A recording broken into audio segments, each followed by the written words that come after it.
You can imagine how much the government has spent just because of Nnamdi Kanu. Now they are confessing. They spend this huge amount of money looking for Nnamdi Kanu. And meanwhile, they have brought him, yet they cannot even place this man where he belongs to. That is to tell you that they know exactly what they are doing.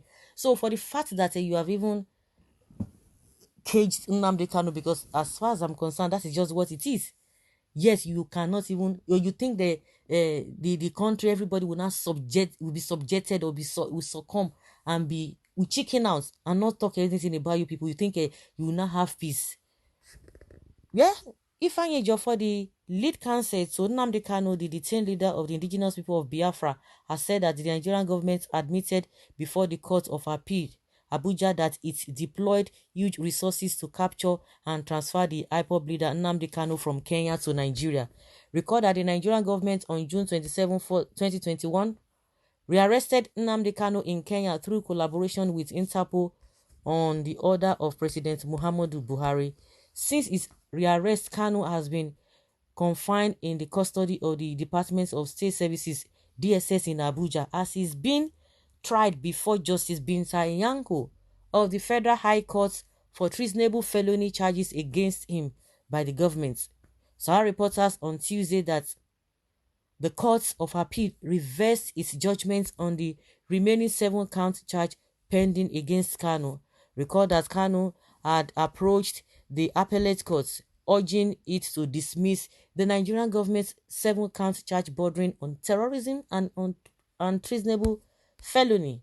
But after the Tuesday sitting in which the case was adjourned indefinitely by the appeal court, Ejiofor said it is interesting to note that the federal government admitted before the court of spending huge resources to criminally abduct and extraordinarily rendition Onyendu Mazi Nnamdi Kanu from Kenya to Nigeria.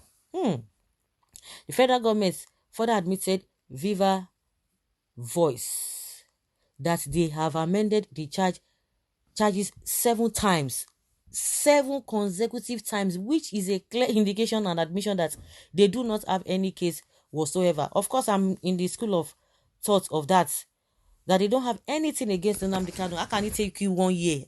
3 years he's not been in the country, and you're telling me now that you don't even know where it is, where you can place him. They are only interested in keeping him in custody indefinitely, but the Court of Appeal is their final bus stop. Sahara reporters have reported that Kanu, who is currently facing trial before the Federal High Court sitting in Abuja, had, through his team of lawyers led by Chief Mike Ozekome, the senior advocate of Nigeria (SAN), approached the appellate court to interrogate the legal competence of the charge pending against him. Justice Binta Nyako of Federal High Court Abuja had struck out 8 of the 15-count charge federal government filed against the IPOB leader. But Kanu's lawyer appealed against the ruling of the trial court on April 8th and sought the appellate court to review the ruling and struck out the remaining 7 counts pending in the lower courts. The lead counsel of the IPOB leader had insisted that the charge federal government entered against the client had no basis in law. In the appeal dated April 29 and marked the numbers applied to be discharged and acquitted. Kanu equally urged the appellate court to order his release on bail pending the determination of his appeal, though the appeal was initially fixed for October 19 following an application the embattled IPOB leader filed for abridgment of time. The appellate court brought the matter forward for hearing. When the matter was called up on Tuesday, a 3-man panel led by Justice Jumai Hanatu said it had no need to delve into the issue of bail since the substantive appeal was ripe for hearing. Arguing the appeal, Chief Ezekome SAN alleged that his client was forcefully abducted from Kenya and illegally renditioned back to the country. He told the country that his client was first arraigned on December 23, 2015 and was later granted bail on April 25, 2017. After it had listened to both sides, the panel said it would communicate a date for the judgment. People should continue to shift the evil day. You're just postponing the evil day. Nigeria government have become a kidnapping den. Instead of them to use the money on security to enable them to tackle Boko Haram, ISWAP bandits, Fulani herdsmen, but Mazi Nnamdi Kanu and Sunday Igboho are their problems. After all this, the Fulani government will still have moral to talk of fighting kidnapping. This goes a long way to tell the citizens who the bandits are. Money they would have used to conduct a referendum. All these shifts and judge that they are doing now is to meet UN mandates.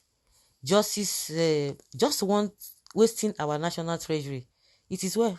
This government and APC shall pass too. Appeal court presiding judge, how many times have you amended the charges against Nnamdi Kanu? 7 times, my lord. Oh my God. Did you follow the legal due process before bringing him back to Nigeria? The prosecutor will say, all mute till 9. Yes, the Zulfulani government has committed international crime against our leader, Saint Mazi Nnamdi Kanu, but at end, Biafra will come. Banditry and kidnapping run in the blood of every man in the north. That is why Nigeria can never progress. And ASU is on strike because of same resources. Police is crying and protesting over unpaid salary, insecurity everywhere. This a big wasted effort. They should get the man released to avoid more embarrassment. They tell you say that they shame. They tell you say that they shame. They are not ashamed though. They are not ashamed. And Gumi is still parading himself as bandit negotiator even after arresting his colleague. Make una continue. What did they gain after the abduction?